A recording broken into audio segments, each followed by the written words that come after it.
पार्वती और आलोकनाथ के दो बेटे होते हैं, रघुवीर और पुष्कर। छोटे भाई रघुवीर की शादी कुसुम से होती है और बड़े भाई पुष्कर की शादी नयनतारा से। अब दोनों भी बेटे शादी के बाद अपनी नौकरियों की शिफ्टिंग के कारण अलग अलग गांव में रहने लगते हैं। जिठानी नयनतारा जो होती है काफी अमीर और देवरानी कुसुम गरीब होती है। वक्त ऐसा आता है कि दोनों देवरानी जिठानी एक ही समय पर गर्भवती हो जाती हैं और दोनों को भी डिलीवरी के लिए एक ही हॉस्पिटल लाया जाता है। दोनों को भी लड़का पैदा होता है और नर्स दोनों के बच्चों को पालने में रखकर हॉस्पिटल रूम से बाहर चली जाती है। तभी देवरानी कुसुम, मेरा बच्चा, अरे वाह, इस कलमुही को भी बेटा ही पैदा हुआ है। इसके बेटे का भविष्य, उसकी जिंदगी तो सेट है, लेकिन मेरा बच्चा, नहीं, मैं इसे अपनी गरीबी का शिकार बनने नहीं दूंगी। इसे एकदम राजकुमार जैसी जिंदगी मिलेगी और वो मुमकिन होगा जब मेरा बच्चा इस नयनतारा के पास जाएगा। ये बहुत अमीर है और ये अपने बच्चे को दुनिया की हर खुशी देगी, पर मैं चाहती हूँ कि मेरे बच्चे को भी वो सब मिले और इसलिए मुझे ये करना ही होगा। कुसुम अपने बच्चे को पालने से निकालकर बगल में रखे नयनतारा के बच्चे के पालने में डाल देती है और नयनतारा के बच्चे को अपने पालने में डाल देती है और इस तरह वो दोनों बच्चों की अदला बदली कर देती है। मुझे माफ कर देना बच्चा, लेकिन मैं ये जो कुछ भी कर रही हूँ ना, तुम्हारी भलाई के लिए कर रही हूँ। तुम्हें अमीरों वाली जिंदगी मिले इसलिए कर रही हूँ। मैं और तुम्हारे पापा तुम्हें वो जीवन नहीं दे पाएंगे जो तुम्हें नयनतारा और पुष्कर जी के पास रहकर मिलेगा। समय बीत जाता है। नयनतारा और पुष्कर दोनों भी कुसुम के बच्चे को पालते हैं अपना बेटा समझकर। उसका नाम अंशुमान रखा जाता है। वहीं कुसुम और रघुवीर नयनतारा के बच्चे को संभालते हैं और उसका नाम कार्तिक रखा जाता है। बच्चे बड़े हो जाते हैं। अंशुमन नयनतारा और पुष्कर के यहाँ रहकर अमीरों वाली जिंदगी जीता है। अंशुमन, अंशु बेटा, चलो चलो, ब्रेकफास्ट रेडी है। तुम्हारे फेवरेट पैनकेक्स बनाए आज और नूडल्स भी। ये थैंक यू मम्मा। ये लो अंशु बेटा, तुम्हारे लिए गिफ्ट। तुमने पूरे स्कूल में ही नहीं बल्कि राजकोट के सभी हाई स्कूल्स में से फर्स्ट टॉप किया है। नंबर 1 ग्रेड से पास हुआ है हमारा बच्चा नयनतारा। क्या सच? अरे वाह, मेरा शाबाश होनहार बच्चा। बहुत खूब बेटा, ऐसे ही पढ़ो लिखो और बहुत तरक्की करो। थैंक यू मम्मा, थैंक यू पापा। अंशुमन नयनतारा और पुष्कर के सीने से लग जाता है और ये सब कुसुम घर के बाहर की खिड़की से देख रही होती है। किसी की नजर ना लगे मेरे बच्चे को। देखो तो, इतने बड़े महल जैसे घर में नवाबों की तरह रह रहा है। राजकोट की सबसे बड़ी स्कूल में पढ़कर टॉप भी किया। भगवान जी, मेरे बेटे को किसी की नजर ना लगे। थु थु थु थु। कुसुम बाहरी दुनिया से छुप छुप कर अंशुमन की खबर रखती और दूसरी तरफ वो जिठानी नयनतारा के बच्चे कार्तिक के साथ बहुत बुरा व्यवहार करती। उसकी पढ़ाई लिखाई भी उसने बंद करवा दी और उसे जिठानी नयनतारा की यहाँ काम करने भी भेजने लगी। माई, मुझे भूख लगी है। मुझे भी गर्मा गर्म फुलके बनाकर दो ना, जैसे आप और बाबा खाते हो रात में। चुप कर, जा यहाँ से। जल्दी से काम पर जा और पैसे लेकर आ, फिर ही तुझे खाना दूंगी। बेचारा कार्तिक बिना कुछ खाए ही जिठानी नयनतारा के यहाँ नौकरों वाले काम करने जाता है। उसके जाने के बाद रघुवीर कुसुम पर चिल्ला पड़ता है। कुसुम, तुम्हें जरा भी अंदाज है तुम ये क्या कर रही हो? अगर किसी दिन ये राज सामने आया ना कि कार्तिक नयनतारा भाभी और पुष्कर भाई का बेटा है और अंशुमन हमारा बेटा है, तो बहुत बड़ी मुसीबत हो जाएगी। और ये जो तुम कार्तिक को वहाँ काम पर भेजती हो ना, बहुत बहुत गलत करती हो। ओ पति बाबू, तुम तो चुप ही रहो। ये सब जो मैंने रायता फैलाया है ना, इस सब की वजह भी तुम ही हो। अगर तुम पैसे वाले होते, अच्छी नौकरी कर रहे होते, तो मैं अपने बेटे को अपने आप से अलग क्यों करती? तो इसका मतलब तुम उसके साथ अत्याचार करोगी? इतने अत्याचार? अरे तुम उसकी सगी चाची हो। मैं उसके लिए कुछ खाने के लिए लाऊं, नए कपड़े लाऊं, तो तुम तुरंत फेंक देती हो। इतनी नफरत क्यों करती हो उससे? चुप रहो तुम। जिठानी जी को ये नहीं पता कि वो कार्तिक उनका बेटा है और उन्हें ये भी नहीं पता कि वो हमारे साथ रहता है और ना ही उसे पता है कि वो दोनों हमारे रिश्तेदार हैं। ठीक है, तो अगर किसी दिन नयनतारा भाभी ने कार्तिक की तस्वीर देख ली तो और माँ और पापा, उन्होंने नयनतारा भाभी और पुष्कर भाई को कार्तिक तुम्हारी और मेरी तस्वीर दिखा दी तो नयनतारा भाभी को पता चल जाएगा कि उन्होंने जिसे नौकरी पर रखा है वो उनकी देवरानी का ही बेटा है। रघुवीर, अब ना अपनी बातों पर पूर्ण विराम लगा दो कृपा करके, जो होगा देखा जाएगा।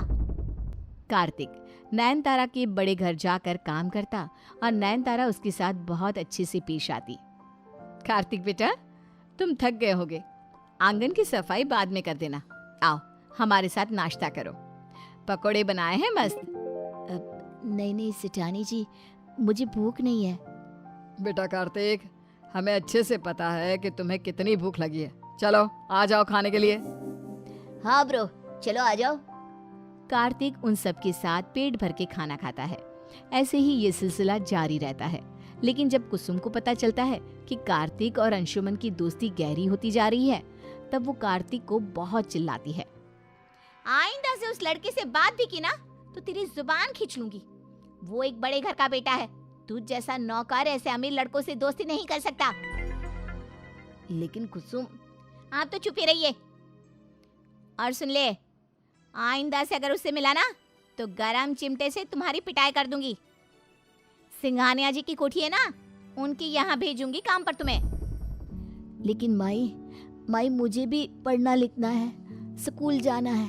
आप और बाबा इतने अच्छे कपड़े पहनते हो और मुझे ये फटे पुराने कपड़े।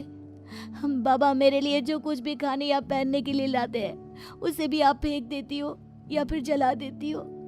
ऐसा क्यों माई? मैं तो आपका ही बेटा हूं ना, तो इतनी नाइंसाफी क्यों माई? माई बोलो ना माई। मुझे इस बारे में कोई बात नहीं करनी। जा जाकर चूल्हा और पक्की लाना। कच्ची लकड़ी लेकर आया ना तो तुझे भी कच्चा खाने को दूंगी, समझा? ठीक है माई। कार्तिक बेचारा जंगल में लकड़ियां इकट्ठा करने जाता। रघुवीर को अपने भाई के बेटे का ये हाल देखकर अच्छा तो नहीं लगता और इसीलिए तब से वो कार्तिक को बाहर ढाबे पे खाना खिलाने के लिए लेकर जाता, उद्यान में खेलने के लिए लेके जाता और तो और उसे वो बाहर एक पढ़ाई का क्लास भी लगवा देता है। बाबा धन्यवाद मुझे इतना प्यार देने के लिए। लेकिन बाबा एक सवाल पूछूं? पूछना लल्ला। माई मेरे साथ इतनी कठोरता और निर्दयता से क्यों पेश आती है? क्या मैं उनका बच्चा नहीं हूँ? ये सुनकर रघुवीर एक पल के लिए घबरा जाता है। ऐसी बात नहीं है बेटा, तू हमारा ही बेटा है। वो बस थोड़े से गुस्से स्वभाव की है ना तेरी माई, इसीलिए।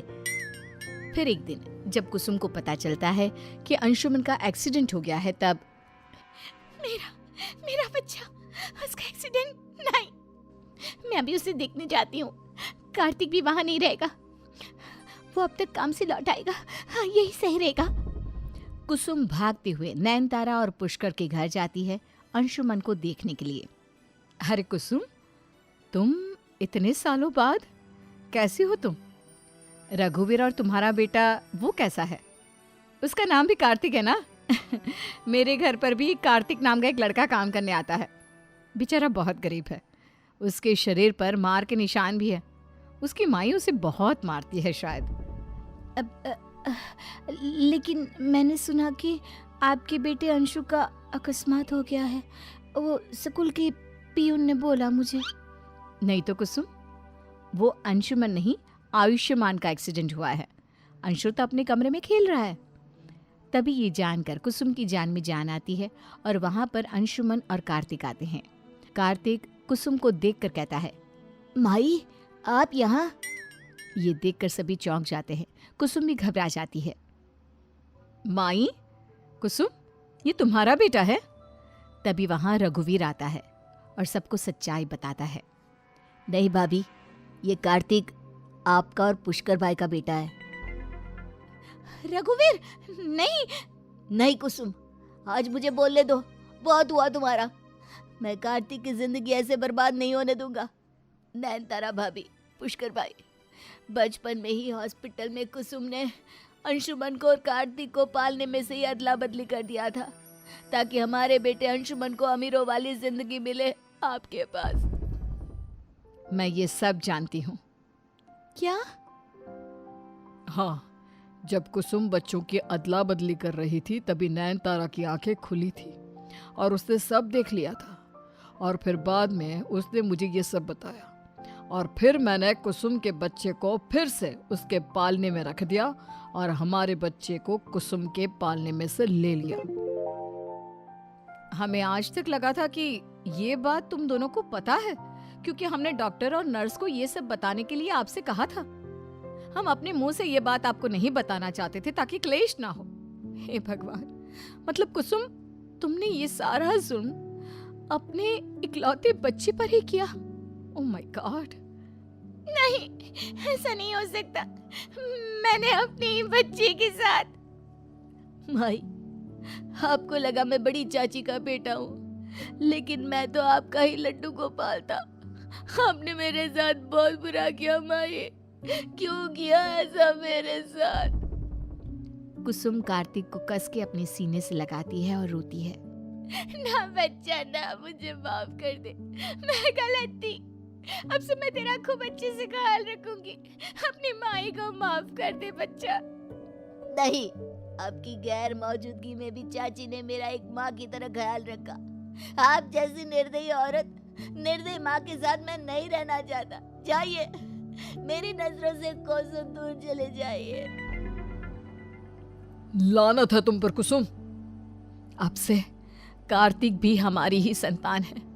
मैं इसका जीवन भर ख्याल रखूंगी, देव की ना से, लेकिन इसकी यशोदा माँ बनकर, और मैं इसका नंद बाबा बनकर। कुसुम को अपनी गलती की सजा मिल जाती है और उसके इस कदम से उसकी संतान उसे नकारती है।